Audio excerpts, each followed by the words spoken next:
When I was new to working at the prison, there was this one night when I had to pull some overtime.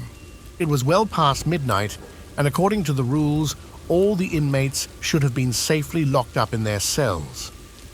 But let me tell you, the unit I was assigned to had a history of a lot of unfortunate deaths. So there I was, doing the 2 a.m. count, making sure everyone was where they should be. As I was doing my rounds, I saw this figure, a man, walk down the stairs from the second level and disappear into the bathroom. Now, according to protocol, if an inmate was out of their cell, I needed to know where they belonged for the count. So I called out to him, asking which cell he was from. But there was no answer, not a single peep. I decided to investigate. I walked into the bathroom, expecting to find him there. But to my utter bewilderment, there was no one. I searched high and low, checking every nook and cranny, but there was absolutely nobody there. Shaken and confused, I confided in one of my coworkers about what I had just experienced. And you know what the first thing they asked me was? Was he tall and skinny with long dreads? And he was. When I confirmed it, my coworker dropped a bombshell on me. "That's Mr. Bones," he said. "He took his own life a few years back, but his spirit still lingers around here." Needless to say, that encounter left me with goosebumps that just wouldn't go away. Before we jump into our second story, make sure to hit that subscribe button and give this video a thumbs up if you're enjoying the content. Stay tuned for more updates.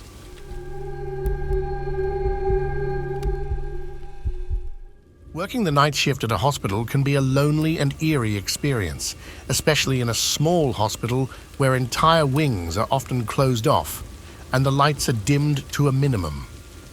With the constant flow of patients, some passing away, it's not uncommon for the atmosphere to feel heavy with the weight of life and death.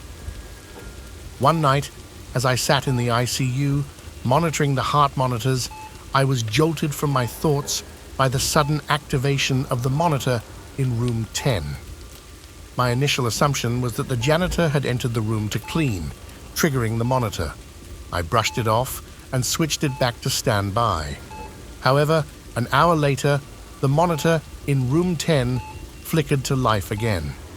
This time, I knew it couldn't have been the janitor, as I had just walked past the room moments before. Curiosity tinged with unease gnawed at me as I decided to investigate. Walking down the dimly lit hallway, I reached room 10. The closed door and the darkness within sent a shiver down my spine. Summoning my courage, I pushed open the door, half expecting to find someone inside. But the room was empty, bathed in the eerie glow of the monitor. As I moved to turn off the monitor, the door suddenly swung shut behind me, trapping me inside. Fear gripped me as I felt a presence looming beside me, invisible but palpable. With trembling hands, I switched off the monitor and hastily exited the room, the sensation of being watched, lingering long after. Seeking reassurance from my coworkers, I was surprised to find that 2 of them had encountered something similar, a ghostly figure sitting on the bed in room 10. Though I had never believed in ghosts before, the inexplicable events of that night left me feeling unsettled and wary of room 10's silent secrets.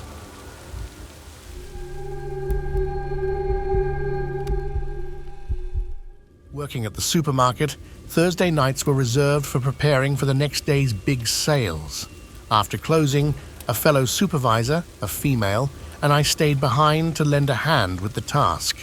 With just a couple of guys in the back room, we set about our work, breaking down pallets and getting things ready. But as the clock struck 3 a.m., a blood-curdling scream shattered the silence, echoing through the empty aisles. My heart raced, fearing the worst for my colleague. I turned, expecting to find her in distress, only to see her standing beside me, just as startled as I was.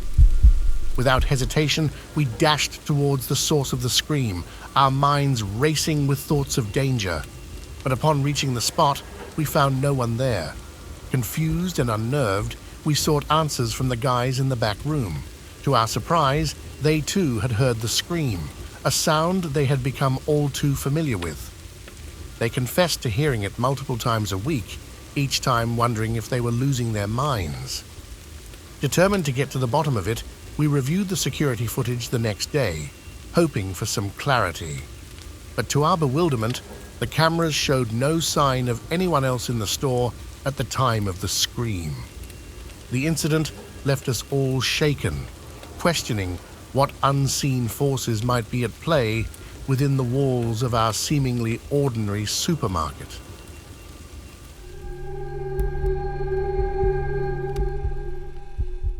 I worked at an old hospital that used to be a place for sick people with tuberculosis, which is a serious lung disease. Later, it became a hospital for people with mental health issues. Strange things often happened there. Sometimes it was just because the patients had mental health problems, but sometimes it seemed like something else was going on. One spooky thing happened with the kids who stayed there. There was this one room where children kept coming out in the middle of the night, saying they heard someone calling their name. It happened over and over again with different kids, so it wasn't just one person making it up. The main building, where the hospital offices were, also had its share of weirdness. In the basement, there used to be a place where they kept dead bodies. Some people said there was even a machine for burning bodies down there. A few times, emergency services like the police or fire department got calls from the building late at night, but nobody in the hospital had made the calls. They even traced the calls to the basement, but there were no working phones there. I usually worked during the day, but one time I had to stay late until almost midnight. I had to return a cart with a TV and DVD player to the main building. It was already spooky because most of the lights were off. I took the elevator to the upper floors, but instead of going up, it went down to the basement, where the morgue used to be. The doors didn't open, and I was stuck there for a bit, before it finally took me back up. It was scary, even though nothing actually happened. After that, I heard from other people who worked there that they had similar experiences with the elevator. It was enough to make me never want to work there at night again. Another time, I was with some kids from the hospital in the cafeteria for dinner. I saw one of them hide under a table, so I went to surprise them. But when I looked under the table, nobody was there.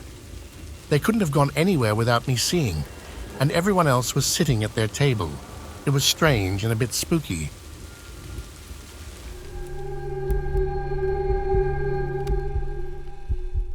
Working as a custodian on the night shift at a middle school, I was accustomed to the eerie quiet that enveloped the halls after hours. Each weeknight, I diligently cleaned the long, U-shaped wing, filled with classrooms, a routine that had become second nature to me. One night, as I went about my duties, I reached the end of the hallway where the doors to the rest of the school awaited me. With one set of doors already locked, I made my way to the other end of the U, preparing to secure the remaining doors for the night. But as I flicked off the lights, a sudden movement caught my eye, a dark silhouette darting across the end of the hallway from left to right. My heart pounded in my chest as I scanned the area, but there was no sign of anyone else. I had just locked all the doors, and I knew I was alone in the building. Shivers ran down my spine as I grappled with the unsettling sight. With a sense of unease creeping over me, I wasted no time in locking the doors that connected the wing to the rest of the school. Without a second thought, I hurried to my car, the feeling of being watched lingering in the air. Throughout my time working there at night, I had often felt as though I was being watched, glimpses of movement out of the corner of my eye. But this encounter was different. It was the most vivid and undeniable experience I had ever had at that place. And as I drove away, the memory of that dark silhouette haunted me, leaving me to wonder what other secrets lay hidden within the silent halls of the school after hours.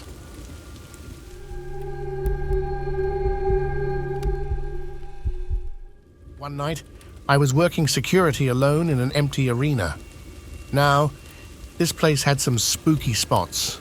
The exhibit area and the back hallway always gave off this eerie sound, like someone was walking in high heels, though it was probably just the HVAC system, but that wasn't the only thing that kept me on edge. Every time I passed by one of the elevators during my hourly rounds, it would randomly open, sending shivers down my spine.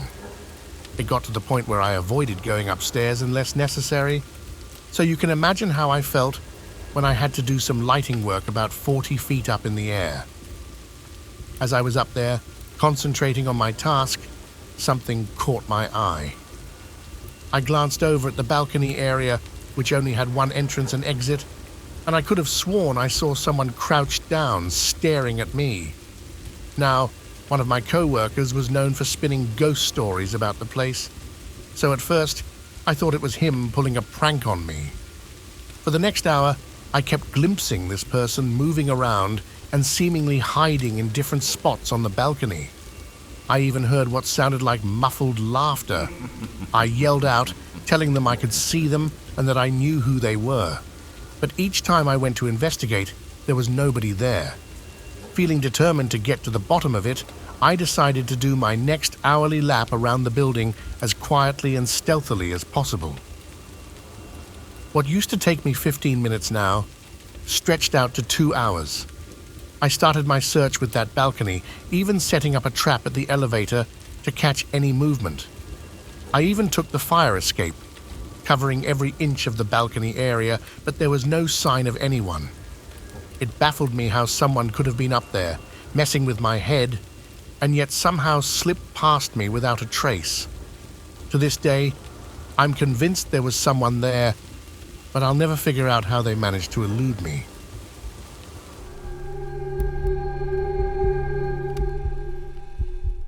I worked security at an abandoned hotel situated alongside the river. This hotel, with balconies that extended over the water, had been stripped bare by its owners after closing down. One night, while stationed in the office, the silence was pierced by the unmistakable sound of creaking footsteps echoing from the floor above. The wooden frame of the hotel groaned under the weight of invisible footsteps, mimicking the sound of someone pacing the hall on the floor directly above the office. Summoning every ounce of courage, I ascended to the next level. The hallway stretched ominously before me, illuminated only by a single dim light bulb suspended from the ceiling.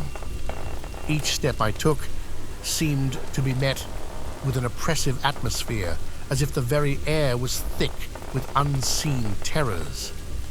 Approaching a room from which rustling sounds emanated, I tightened my grip on my maglite, preparing for the worst. Slowly, I peered into the room, half expecting to come face to face with a specter from the past. However, to my relief, it was merely the wind, billowing through an open window and stirring the curtains into an eerie dance. Despite this momentary reprieve, a sense of foreboding still clung to me as I continued my search of the building. Each empty room seemed to hold its own secrets, whispering of long-forgotten mysteries and untold horrors. Descending to the ground floor, I entered the expansive ballroom, a cavernous space filled with shadows and echoes. As I turned to leave, a movement in the corner of the room caught my eye, freezing me in my tracks.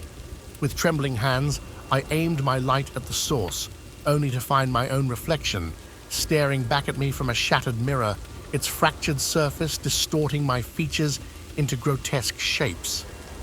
With my heart racing and nerves on edge, I made a hasty retreat to the safety of my car, unable to shake the feeling of being watched.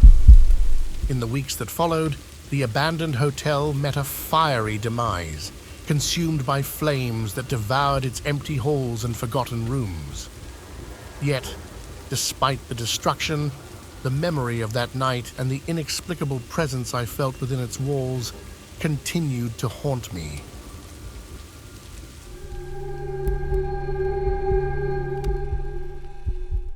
On the night shift at a DIY store, my task was to operate a forklift and manage deliveries in the adjoining warehouses. One night, we faced a space crunch, so I was sent to check if the nearby warehouse could accommodate overflow items. Opting to drive there instead of walking, I entered the empty building with my forklift. Suddenly, everything shut down. No electronics, no warning. It was like hitting a wall of silence. Even the headlights went out. Sitting in the cabin, I waited nervously, eyes adjusting to the dark as I tried to restart the ignition. Nothing. But as my vision cleared, I thought I saw human-like shapes moving at the far end of the warehouse. They seemed distant, farther away from the main building than I had ventured. I knew my coworkers wouldn't prank me like this. Panic started creeping in as the shapes approached. I considered the possibility of intruders, maybe junkies, seeking a secluded spot. That sent chills down my spine. Desperately trying the keys, I made a mental note to bolt if they got too close. But just as the figures neared, the forklift roared back to life. Lights flickered on, revealing an empty warehouse. No people in sight. As I left the warehouse, locking it up tight, I couldn't shake the feeling of dread that clung to me like a shadow. Driving back to the main building, I couldn't help but wonder if what I saw was more than just a trick of the mind. The way those figures moved, the chill in the air, it felt too real to be dismissed as mere imagination. It left me questioning whether there truly are things beyond our understanding, lurking in the darkness, waiting to be discovered.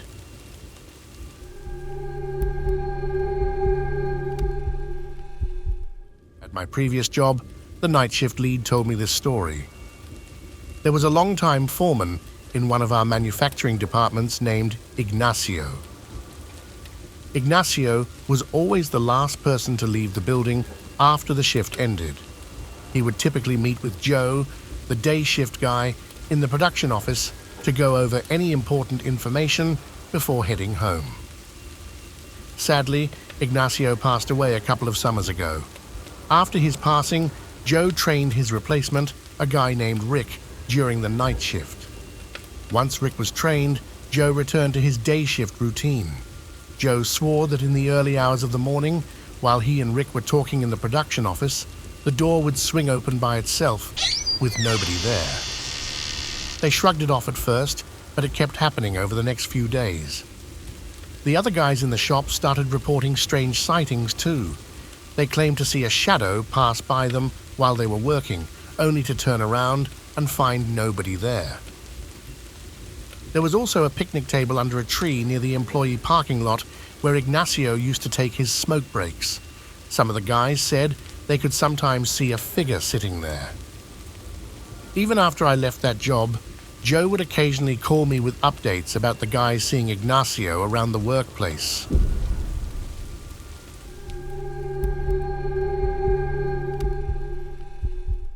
As a CNA in a nursing home, I encountered my fair share of peculiar occurrences, but one particular night left me on edge for the remainder of my shift.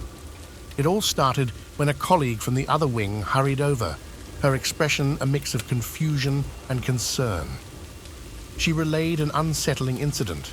A call light had mysteriously activated in the bathroom of one of her rooms. Given that both residents in that room were bedridden and unable to move independently, the situation seemed inexplicable. Later, as I patrolled the dimly lit corridors, the tranquility of the night was shattered by the blaring sound of an alarm, a clear indication of a breach at one of the outside doors. Hastening to investigate, we found no signs of tampering, leaving us puzzled and slightly unnerved. However, the night took a truly chilling turn when I heard one of my residents engaged in what seemed to be a conversation with someone unseen. Intrigued, and more than a little apprehensive, I approached her room cautiously. Upon entering, I found her lying in bed, her gaze fixed on the side of the mattress. "Is everything all right?" I asked gently, my voice betraying a hint of concern. Without looking away, she replied, her tone calm yet filled with an eerie certainty. "He wants to get on the bed." Confused, I pressed for more details. "Who wants to get on the bed?" Her response sent a shiver down my spine. "The little boy?" she whispered, her eyes still fixed on the empty space beside her. "He wants to get on the bed, but I can't help him up." My heart raced as I scanned the room for any sign of the mysterious child she spoke of, but found nothing. Despite my efforts to reassure her, the encounter left me with an inexplicable sense of unease that lingered long after I left the room. Nursing homes are no stranger to tales of the unexplained, but that night's encounter with the spectral presence of a little boy left me grappling with the unsettling reality of the unknown. If you want to see more of the most frightening horror videos, check out our previous videos and subscribe to be notified of new, terrifying experiences. Until we meet again, be cautious of the supernatural and be careful when navigating through dark and eerie situations.